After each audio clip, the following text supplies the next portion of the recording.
Hello everybody, MJ here. I am going to do this video on Thomas Jefferson, as we all are, the legacy of Thomas Jefferson, one of my three favorites from the Revolutionary and pre-Revolutionary period, Jefferson, Washington, Joseph Warren as well. For me, there are three that I'm going to discuss today, but there are three items that I think stand out with Jefferson.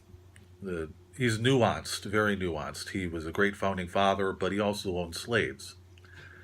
And the reason why I bring that up first is because of his work in the Virginia House of Delegates, particularly over Bill 82, and the five bills after that, of course. But people who aren't in a religious sort of inclination uh, use Bill number 82 as a crutch or as a tool that about the separation of church and state. But to Jefferson, that wasn't like that. It had a lot to do. He didn't like church leadership. He wanted to put the people in charge of the church. That's why one of the bills afterward was to disestablish the Anglican Church. Of course, our today's Episcopalian Church. He, what he was really trying to do, more than keep church and state separate, was he was trying to make sure that everyone had a voice in and could worship or not worship if they wished, and that was very important to him. Uh, Especially the part about the Anglican Church disestablishing it. He wasn't trying to take anybody's religion, or he was trying to take religion out of civil government. He wanted to put it back in the hands of people. Of course, the Declaration of Independence, his authorship, is very important. Or well, he was the author. John Adams and others took quite a bit out of there that Jefferson had wanted in there, particularly blaming King George III for the slave trade.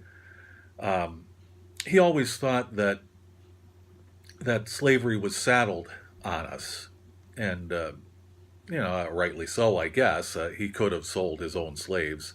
Obviously, it's an issue, but it shouldn't like us. History is nuanced. Jefferson was nuanced. There were great things about him. There were things that weren't so great about him, just like anybody. And I think this is kind of a thing with me, or a theme, where be careful of how you teach the past and how you look at the past. Those people can't defend themselves. That goes without saying.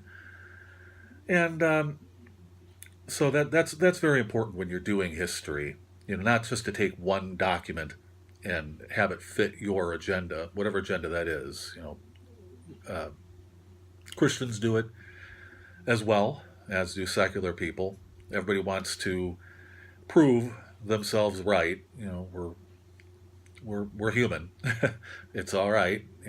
But it's something to remember and to keep in mind when you're doing history, to not just study the primary sources that you want to prove your point. Study them all. It's just history. They're just people. They did what they did, and for better or for worse, that was, it's what they did. That's the best way to put it. The other thing that I wanted to talk about, and not many people bring this up, the Notes on the State of Virginia. There's a book by Thomas Jefferson literally on the state of Virginia.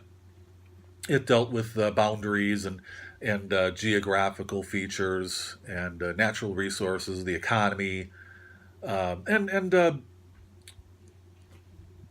his thoughts on society. And checks and balances and individual liberty. Liberty was big for Thomas Jefferson. That's the main reason why he's my favorite person from Revolutionary history.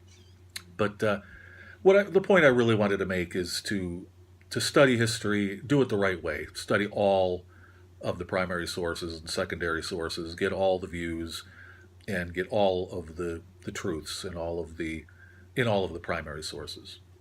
So anyway, thank you.